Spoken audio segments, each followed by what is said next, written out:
चंद्रयान-3 दहाड़ मारता हुआ चांद की चौथी कक्षा में प्रवेश कर चुका है और लगातार चांद की फोटो भी शेयर कर रहा है। लेकिन चंद्रयान-3 को लेकर उम्मीद लगाए बैठे करोड़ों लोगों के लिए आई बुरी खबर। भारत को हराने के लिए रूस ने अचानक से लॉन्च किया अपना मून मिशन। चांद के दक्षिणी ध्रुव पर सबसे पहले उतरने की मची होड़। इसी होड़ में भारत का चंद्रयान-3 और रूस के लूना 25 के आपस में टकराने का खतरा आया सामने। यह स्पेस एक्सप्लोरेशन है या भारत को नीचा दिखाने की कोई साजिश? दोस्तों, हमारा चंद्रयान-3 इस समय चांद के चौथे ऑर्बिट में चक्कर लगा रहा है और यह चांद पर उतरने के काफी नजदीक है। हम सभी भारतीय इस मिशन को लेकर बहुत ज्यादा उत्साहित हैं और इस समय इस उत्साह की एक बड़ी वजह यह भी है कि हमारा अंतरिक्ष यान चांद के दक्षिणी ध्रुव में उतरने वाला है। जैसा कि हमें उम्मीद थी कि इस मिशन के सक्सेसफुल होते ही भारत चांद के इस इलाके में उतरने वाला दुनिया का पहला देश बन जाएगा, लेकिन हमारी इन उम्मीदों को बहुत बड़ा झटका लगा है, क्योंकि अचानक से बिना शोर शराबा किए ही रूस ने अपना अंतरिक्ष यान लूना 25 लॉन्च कर दिया है। साथ ही इसका प्लान अपने स्पेस क्राफ्ट को चांद के दक्षिणी ध्रुव में चंद्रयान से पहले उतारने का है। यानी चांद के इस इलाके में सबसे पहले अपना झंडा गाड़ने का जो सपना भारत ने देखा था, उसको एक बहुत बड़ा झटका लगा है। लेकिन सवाल ये उठता है कि हमारा चंद्रयान तो काफी दिनों पहले से अपने सफर पर निकला हुआ है। ऐसे में रूस का यह यान हमसे पहले चांद पर कैसे पहुंच सकता है? क्या एक ही जगह जाने पर दो मिशन आपस में टकरा जाएंगे? और सबसे बड़ा सवाल यह है कि रूस ने भी इसी समय अचानक से इस मिशन को क्यों लॉन्च किया, जबकि रूस ने चांद पर अपना पिछला मिशन 47 साल पहले भेजा था। क्या ये भारत के खिलाफ कोई साजिश है? इन सभी सवालों के जवाब हम आपको आज इस वीडियो में देने वाले हैं, इसलिए वीडियो को अंत तक जरूर देखें। दोस्तों, जैसा कि हम सबको पता होगा, हमारे चंद्रयान-3 ने 14 जुलाई के दिन चांद पर पानी की खोज करने के इरादे से उड़ान भरी थी और जब से यह मिशन लॉन्च हुआ है, इसरो ने कई कीर्तिमान स्थापित किए हैं। फिलहाल अगर बात करें तो पृथ्वी के ऑर्बिट को कंप्लीट करके और ट्रांसलूनर ऑर्बिट को पार करते हुए हमारा चंद्रयान-3 लूनर ऑर्बिटर में चांद के चक्कर लगा रहा है। इसरो की प्लानिंग के मुताबिक 16 अगस्त को चांद की 5वीं कक्षा पूरी करने के बाद इसकी डी ऑर्बिटिंग स्टार्ट करनी है और उसके बाद हमारा विक्रम लैंडर अपने रोवर और बाकी दूसरे उपकरण लेकर बड़े ही सावधानी से 23 अगस्त के दिन चांद की सतह पर उतर जाएगा। अब उम्मीद तो सभी को यही थी कि इसकी सॉफ्ट लैंडिंग के साथ ही भारत चांद के दक्षिणी ध्रुव में उतरने वाला पहला देश बन जाएगा और यह एक बहुत बड़े गर्व की बात होती। लेकिन रूस की स्पेस एजेंसी ने भारत की उन उम्मीदों पर पानी फेरने वाला काम किया है। जैसा कि हमने बताया, रूस ने ना कोई ढोल नगाड़ा पीटे बल्कि बड़े ही शांति से अपने लूना 25 मिशन को लॉन्च कर दिया है और रूस एजेंसी के मुताबिक उनका ये स्पेस क्राफ्ट चांद से पहले चांद के दक्षिणी ध्रुव पर उतर जाएगा। अब यह सब कैसे पॉसिबल होगा और क्या रूस ने सिर्फ भारत को पीछे करने के लिए ये मिशन लॉन्च किया है? यह जानने से पहले चलिए रूस के इस मिशन के बारे में थोड़ा सा समझ लेते हैं। दोस्तों, आपको जानकर हैरानी होगी कि रूस ने अपना लास्ट लूना मिशन यानी लूना 24 आज से करीब 47 साल पहले 1976 में लॉन्च किया था। इस मिशन का मकसद चांद की मिट्टी और चट्टानों के सैंपल वापस पृथ्वी पर लाना था। इसके लिए लूना 24 के लैंडर ने चांद पर 18 दिन बिताए थे और सारे सैंपल कलेक्ट करने के बाद 6 सितंबर 1976 को वापस पृथ्वी पर लौट आया। रॉसकॉस्मॉस का यह मिशन पूरी तरह सक्सेसफुल रहा था, लेकिन इसके बावजूद 47 सालों तक उन्होंने अपना कोई भी मून मिशन लॉन्च नहीं किया और अब अचानक से उन्होंने अपना यह मिशन लॉन्च कर दिया है। लूना 25 मिशन की अगर बात करें तो इसने भारतीय समय अनुसार सुबह 5:30 बजे रूस के स्पेस बोर्ड से उड़ान भरी थी।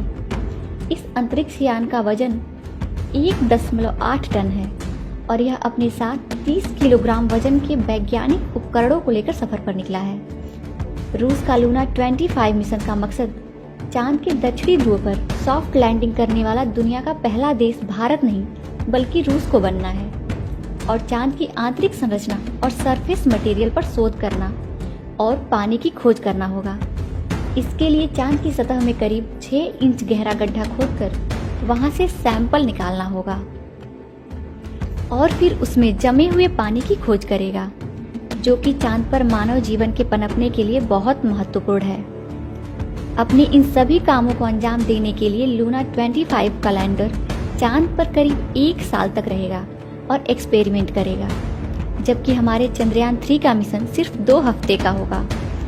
अब बहुत से लोगों के मन में यह सवाल भी उठ रहा होगा कि इस रूस का यह मिशन अंतरिक्ष यान हमारे चंद्रयान के लिए कोई बाधा तो नहीं बनेगा, क्योंकि दोनों मिशन तकरीबन एक ही समय पर चांद के एक ही इलाके पर उतरने जा रहे हैं। इस पर रूस की स्पेस एजेंसी की तरफ से यह कहकर आश्वासन दिया गया है कि दोनों मिशन एक दूसरे के रास्ते में बिल्कुल नहीं आएंगे, क्योंकि चांद का दक्षिणी ध्रुव बहुत बड़ा है और उस पर सारी स्पेस एजेंसियां एक साथ एक ही समय पर अपने मिशन भेज सकती हैं।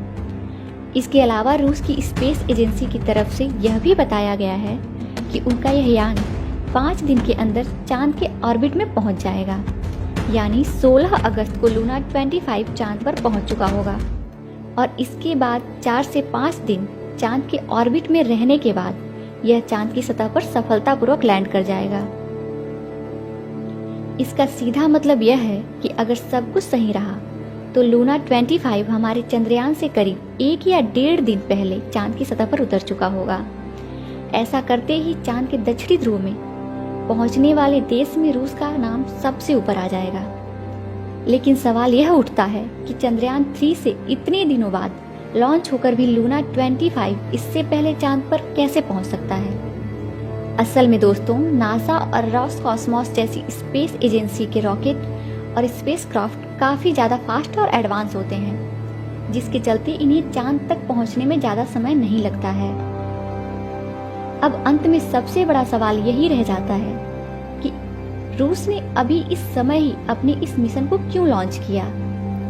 क्या उसका मकसद भारत को पहले स्थान पर आने से रोकना है? अब अगर हम रूस से यह सवाल करेंगे तो वह कभी भी नहीं कहेगा कि इस मिशन को लॉन्च करने के पीछे उसकी ऐसी कोई भी मंशा है। मगर इसका जवाब खोजने के लिए अगर हम इतिहास में थोड़ा पीछे जाएं, तो चीजें काफी हद तक साफ हो जाती हैं। फिर भी दोस्तों, हम किसी पर आरोप नहीं लगा रहे हैं, लेकिन रूस और अमेरिका का इतिहास कुछ ऐसा ही रहा है कि वह स्पेस एक्सप्लोरेशन के मामले में हमेशा पहले नंबर पर रहना चाहते हैं। यहाँ तक कि 1951 से लेकर 1975 के बीच स्पेस एक्सप्लोरेशन के फील्ड में अमेरिका और सोवियत यूनियन के बीच मुकाबला भी लगा हुआ था।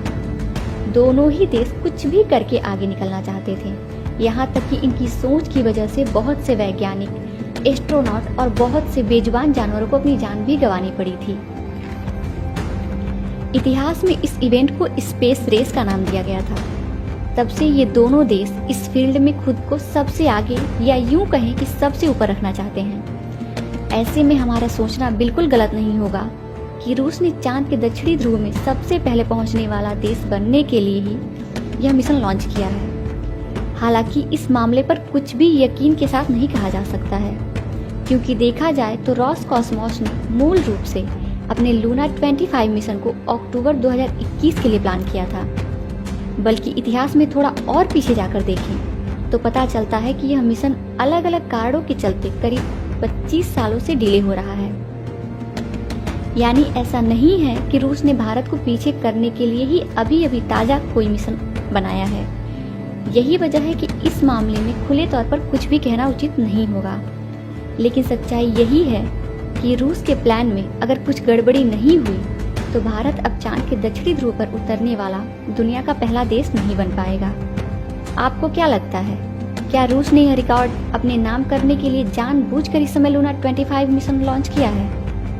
अपना जवाब कमेंट के माध्यम से जरूर शेयर कीजिएगा। चलिए दोस्तों, इस वीडियो को यहीं पर ख़त्म करते हैं। इस वीडियो को एक लाइक जरूर करें और अपने मित्रों को शेयर करें ताकि उन्हें भी जानकारी मिल सके। धन्यवाद दोस्तों।